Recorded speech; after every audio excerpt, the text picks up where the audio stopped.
mostly because you're helping get this information out. You're helping get this information out to a lot of people, and we need this in front of as many people as we can get. Okay. We're here today to help try to find and bring home Johnathan Boley. My name is John. He's 4 years old. I want to thank the community, our first responders that have helped search. We've had a tremendous outpouring of support, and people can say whatever they want to about Walker County, but in moments like this, I'm the most proud of Walker County, being a lifelong citizen of this county, and I need your help. I need your help to try to bring John home. Okay? There's some information that I want to give about John. John was last seen on December 31st, around 11:30 a.m. In the 7,000 block of Highway 195. Johnathan is 4 years old. He has blonde hair, blue eyes. He's 4 foot tall. He weighs 50 pounds, and he goes by John. John was wearing a yellow Mickey Mouse shirt, black pants, Paw Patrol shoes. As you can look behind me on the screen, we have pictures for the community of John. We have pictures of the dog Buck, which is a lab mix retriever. We have pictures of the Paw Patrol shoes that was provided by his mother that he was wearing at the time he wandered off. It's just a few little things about John. He loves the outdoors. Him and his brother are very adventurous. I guess the best way to describe them is just boys being boys. They just outdoors kids, all boys. But it's John and his brother were out playing. John's brother said and identified the last place that he saw John and Buck. Now, we're very hopeful with the community support and that we have. I need the community to be out. I need you to be vigilant. Just because you may not necessarily be in this immediate area, I need everybody, and I mean everybody, in Walker County. Check your ring cameras, check your deer cameras, check your tree stands, check your deer houses, check your deer cameras. Look under your carports, your garages, your houses.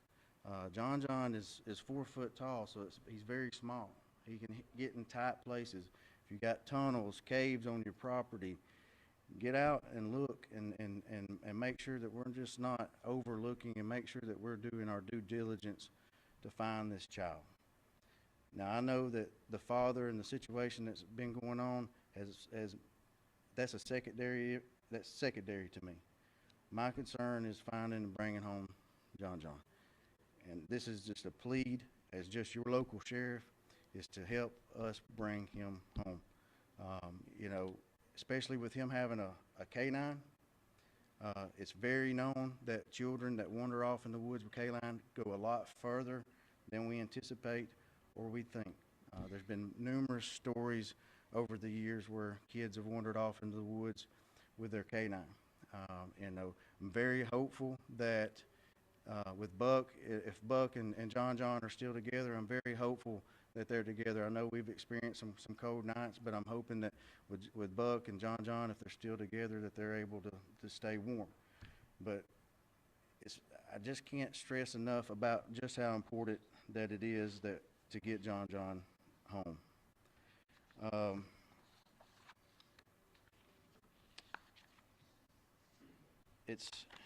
We've had a great support from the community, law enforcement. Yesterday, just alone, we covered about 500 acres, which was a lot of ground to cover yesterday.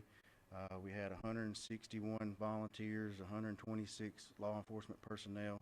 Got over 100 volunteers today, and that speaks volumes to not just Walker County, but the state of Alabama, and anybody that's willing to help. I just need you to do your due diligence around your home. Just if you got ring cameras, check them. If you got deer cameras, if you have tree houses or blinds or tree stands on your property, check them. because he can fit in tight places. He's going to be a small child. He can fit in tight places. Also look for the dog. Like I said, he's very adventurous. Look in tunnels. Look in any kind of caves. Look if you've got a pond on your property, search your pond, okay? I want to make sure that we're doing everything to get him home. And I want to say first, I want to say that the media, I appreciate what you do. I appreciate that you're here. I appreciate that you care to help get this message out and help us get John home. So.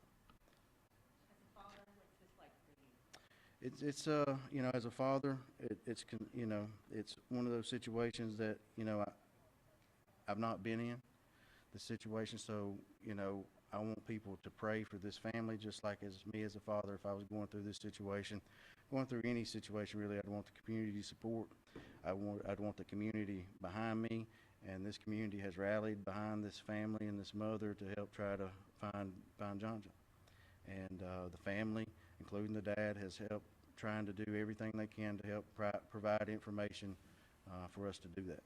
Sheriff, yesterday you had mentioned that there was no indication, you found no signs of him in the woods. Is there any update you can give us on that? Has there been anything found in the woods by the search teams? There's no new additional information on that. Can you talk about the resources that you're using today? You're still using helicopters, FLIR, everything that was implemented the past few days? We're still using the same resources and ground searches and things of that nature, yes. How about the search area? Has that expanded? We are looking to expanding the search area, and like I said, it's with him being with Buck, with John and Buck being together, and if he's following Buck, then there's no telling how far they could have traveled. Like I said, if you just look at stories across the state and the nation where children wander off, especially with the companion, canines, they wander off 2, 3 miles, 4 miles. So we still have a lot of ground to cover, and that's why I want to stress to people in the county is just because you're not impacted in this small area doesn't mean that he couldn't be on your property. And Any reason to think he might be outside the county, abducted or anything like that? not at this time. I know. His hair, I've seen photos with his hair down and his hair buttoned up. Do we know what condition his hair was in? I don't know the condition of his hair whenever he wandered off, but he does have long hair, as you can see in the picture. Is he age 4 or 5? He is age 4. That is confirmed. Age 4. The father initially told us that he was 5. Sheriff, we saw that there was a hazmat team from Pelham here that looked like they were heading down towards the father's house. Is there any reason for that, or were they just here as additional resources? Just additional resources that I'm aware of at this time. I know you said the father is helping you guys out. I know a question that the family had last night is if he was getting updates on the search, even though he is in jail. Can you give some information there? I can't speak on what all the investigators are updating him on. That's going to be a conversation that's taking place between investigations and the father. Can you give us an update on the explosive materials found inside the father's home? Is that area still being kind of locked down and only law enforcement in the area? Is the search still continuing around there? Right now we're keeping it to law enforcement or approved search members. And then we also saw a chemical endangerment charge. You say that's separate from this case? I haven't seen what the DA officially, whenever they had the hearing this morning, what additional charges they may have added. But the original charge we heard about yesterday, that's still on. Yes.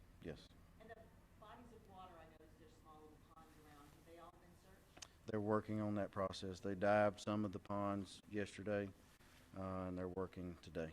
And with the clothes he was wearing, long sleeves, sweatshirt kind of material, something that might keep him warm through the night, or short sleeves, do you know? I don't know how thick the material is that he was wearing. No, I do not.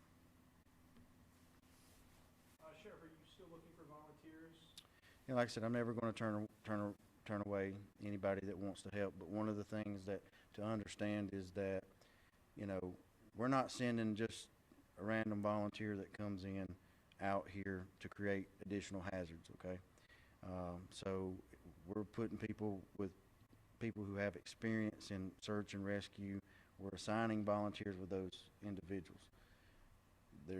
Has been times where we have more volunteers than we have people with experience in search and rescue that we can put them with, so it creates people having to stay. You know, we're keeping it to, you know, if people want to help in the kitchen, if they want to help provide food, if they want to help provide resources like that, you know, the doors are open. The doors are open for volunteers, but I can't promise you that you're just going to walk in here and we're going to hand you a vest, and or you're going to get a vest and you're just going to go out to the woods. We may need you 5 hours from now. We may need you tomorrow. Like I said yesterday, you know, if this thing drags out days, I don't need people getting burnt out over time. We need people that are going to stay committed to this search until we bring John home. Sheriff, yesterday at your last news briefing tonight, you had mentioned that the FBI was following up on additional leads. Can you tell us how involved is the FBI in this investigation, and have those leads that they were following, anything came from that? Yeah, I can't speak on what leads that they have at this time, but they are very involved, being very helpful, along with SBI, and we've got, you know, agencies from all over the state of Alabama here helping today. How big is your search area today? You said 500 acres yesterday. How big are we today? I don't know until they get done of how much they're able to get in the search area. Have the dogs hit on any scents near the fence line that he crossed? Sir? Have the dogs hit on any scent where he allegedly crossed the fence line? Not that I'm aware of. So. But that's all the questions that I'm going to take. So, like I said, if we'll update you maybe later this afternoon if we get any more additional information. Thank you, guys.